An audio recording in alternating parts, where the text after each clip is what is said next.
はい、皆さん、ホペミルキーです。またね、喋っていくスタイルに戻していきたいと思っていますが、本日のジャンク品はこちら。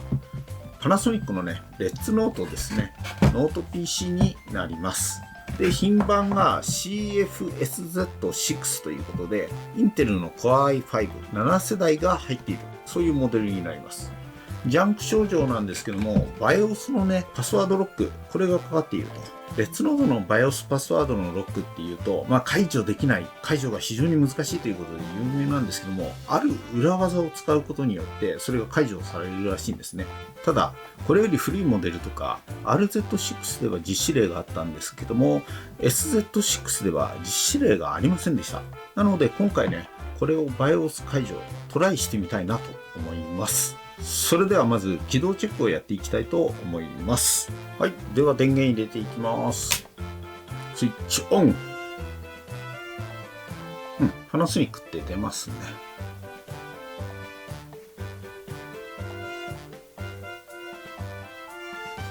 はい。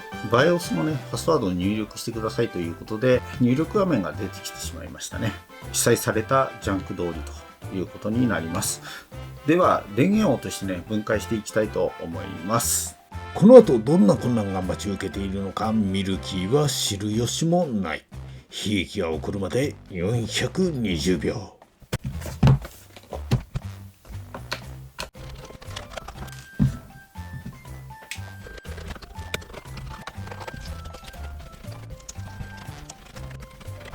はい、ではネジ外し終わったんで、バッテリーをね引き抜いて、これで外れるかな。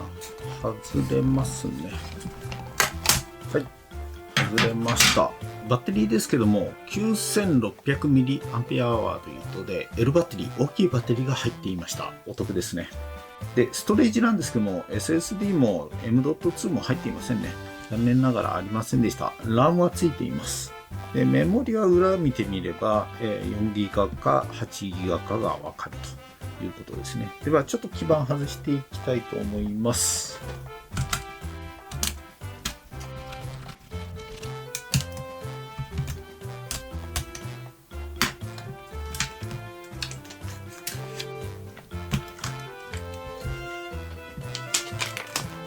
はい、メモリですけども4つありますので 8GB ありますね。 8GB になります。 EEPROM、 BIOS の EEPROM がどこにあるかというと、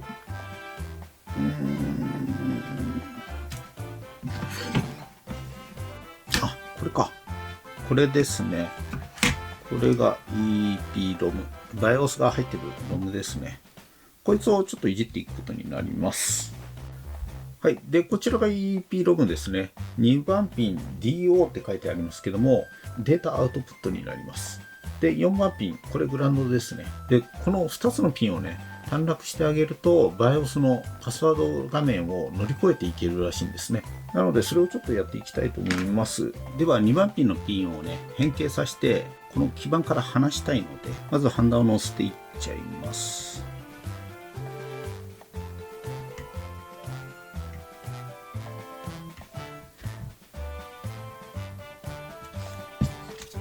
で、吸い取る。この足浮かしとかないと、ショートさせた時に過電流が流れてね、このロムをやっちゃう可能性があると、壊してしまう可能性があるということらしくて、やった方がいいんじゃないかっていうのがね、動画であったので、ちょっとそれを今やってます。で、熱を加えながら足を変形させていくんですけども、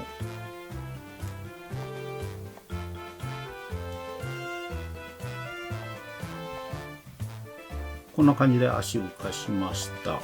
で、回路は普段はこの2番ピンとマザーボード側がつながっている状態にしたいと思います。スイッチを押すとマザーボード側とグラウンドがショートする、短絡するという、そういう構造を考えています。これスライドスイッチなんですけども、マザーボード側をこの真ん中につないで、片方を2番ピン、もう片方をグラウンドにつなぎたいと思います。通常はマザーボードと2番ピンがつながっている。で、スライドスイッチを入れるとマザーボードとグラウンドがショートすると、そういう風にしたいと思います。あれつかねえな、ちょっとあれかな、パターン焦がしちゃったかな、パターン。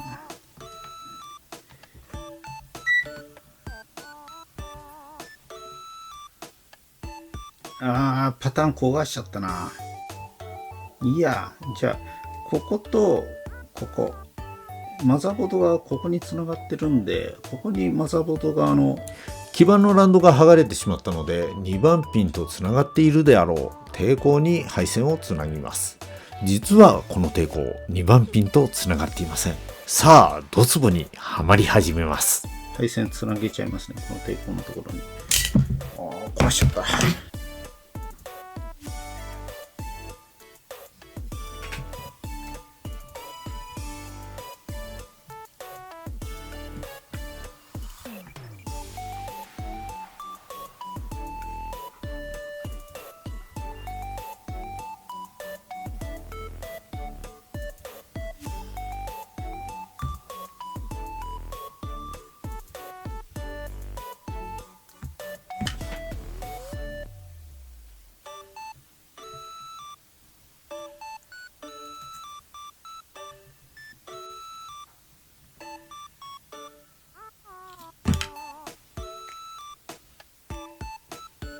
よし。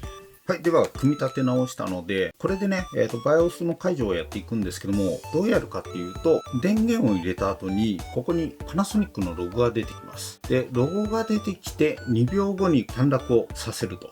そうすると、次のステップにね、進むことができるということらしいです。はい。スイッチオン。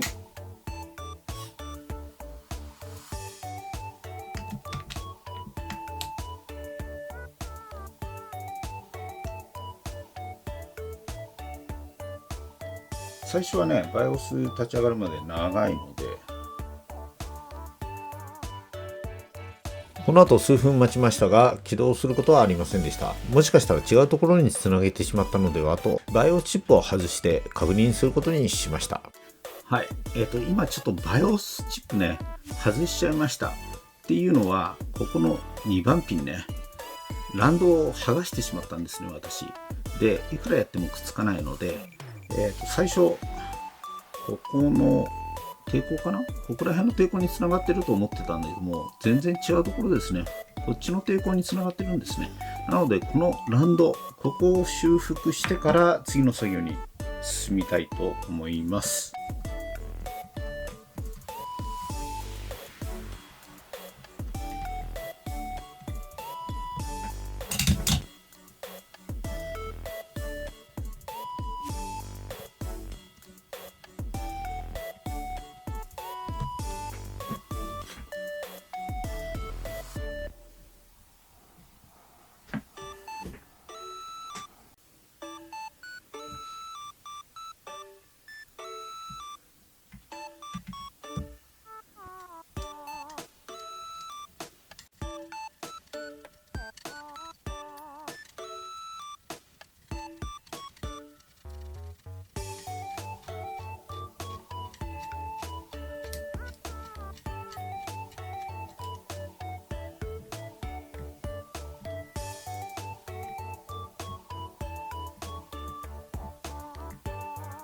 この後、BIOS チップとスイッチの配線を付け直し、ようやく BIOS パスワードを解除するスタート地点に立ちました。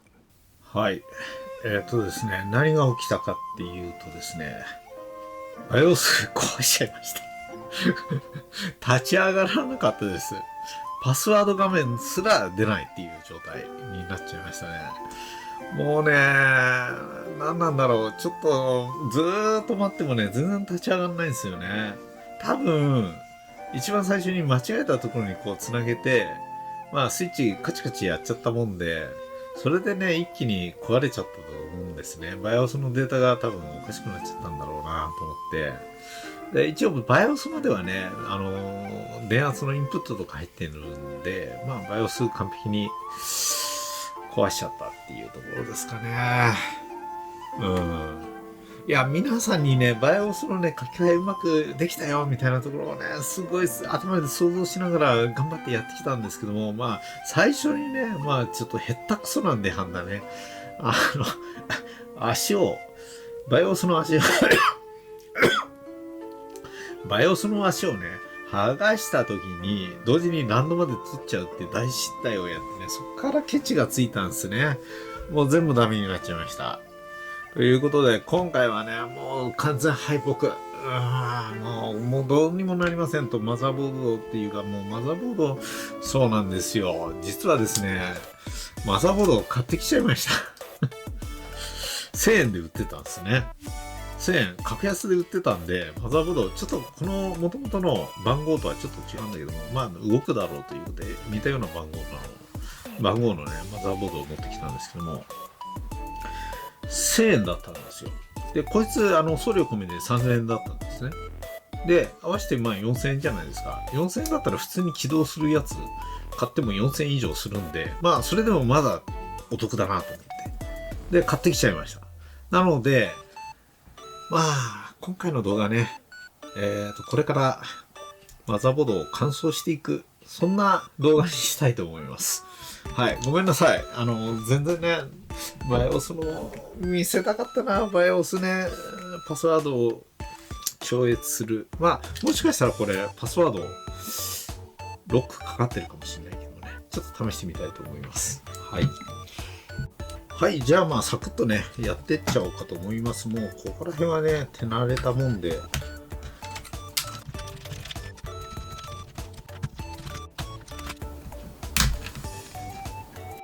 で、このマザーボードなんですけども、Wi-Fi がついてません。なので移植します。で、実はこのマザーボード、ジャンク品なんですね。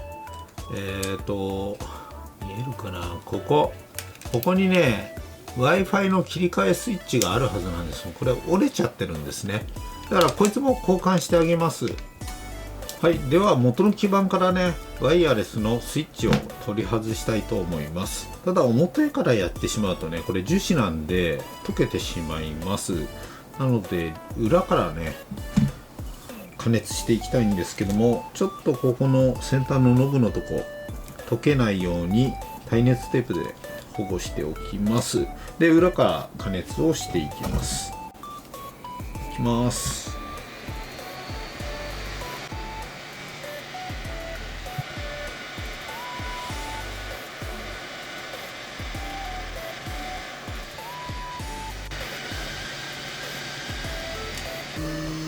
はい、取れました。こんな感じですね。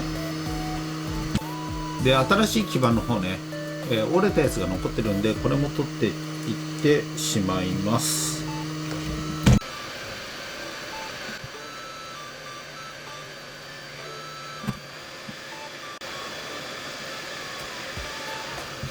では、フラックスを置いて清掃していきます。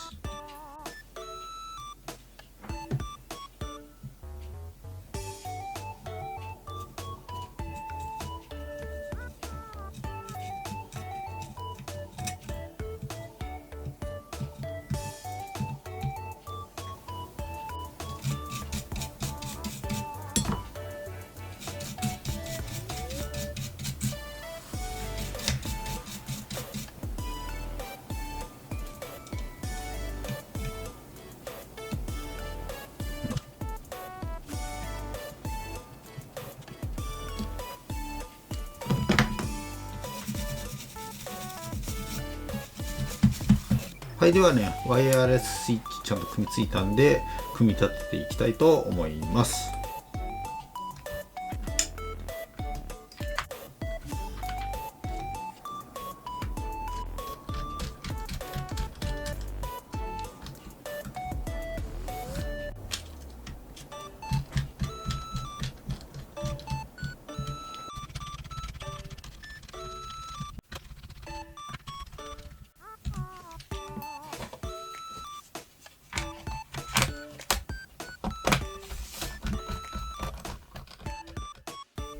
はい、では組み上がったんでね、スイッチ入れていってみたいと思います。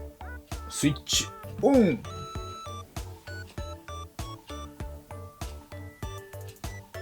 まあ、つきましたね。パナソニックはつきます。まあ、壊す前まではついてました。はい、ではどうでしょうか。よっしゃーで、当たり前か。まあ、マザーボードを新しくすれやね、そりゃ動きますよっていうのはあるけども、まあ、いいんじゃないのね。ちゃんと起動したもんね。まあ、ここまでは起動しましたと。ほら、立ち上がった。ということで、BIOS のパスワードロックがかかった PC を直したっていう結論については、まあ、変わらないというところなんで、まあ、成功でしょうと。まあ、BIOS を直すね、動画なんかはね、普通に YouTube とかでも探してみると載ってます。ただこの CFSZ6 とか7世代以降のやつってほとんど載ってないんで、ほとんど載ってないっていうか見つからないんで、古いレッツノートで試してみたいっていう方はね、その動画を参考にしてみてもいいんではないでしょうか。はい。ということで本日の動画は以上。